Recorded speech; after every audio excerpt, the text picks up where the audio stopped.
वेडात विद्यार्थी वीर दौडले सात. नेसरीच्या पावनभूमीत पालकांना मुळापासून हादरवणारी घटना.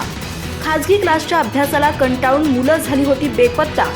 3 तासांनी अखेर ती सुरक्षित सापडली खरी, पण त्यांच्या जाण्याच्या कारणाचं काय? वेडात मराठे वीर दौडले सात हे गीत आठवलं तर सरसेनापती प्रतापराव गुर्जरांचा तेजस्वी इतिहास डोळ्यासमोर तरळून जातो. नेसरीची भूमी त्यांनी त्यांच्यासह 7 वीरांच्या रक्तानं पावन बनवली आहे.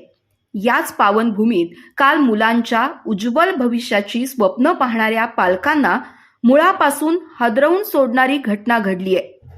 एका खासगी क्लासमधील 7 मुलं कुणाला काही न सांगता निघून गेल्यानं एकच खळबळ उडाली. पोलिसांनी शोधाशोध करून ती सुरक्षितपणे त्यांच्या पालकांच्या ताब्यात दिली.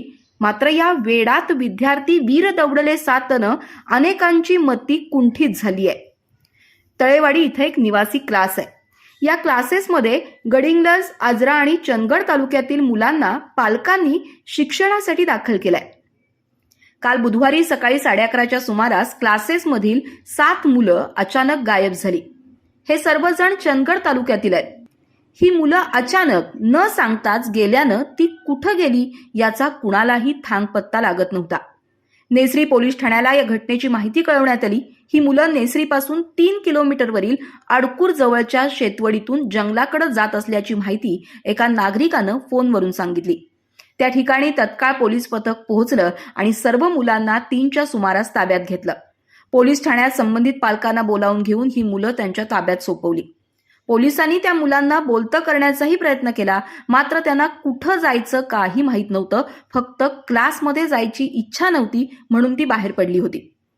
ही घटना वरवर दिसतीये तितकी साधी नक्कीच नाहीये, कारण यातून मुलांच्या मनावर पालकांच्या अवास्तव स्वप्नांचं ओझं आहे का? मुलांची क्षमता न तपासता त्यांच्या डोक्यात फक्त अभ्यास कोंबला जातोय का?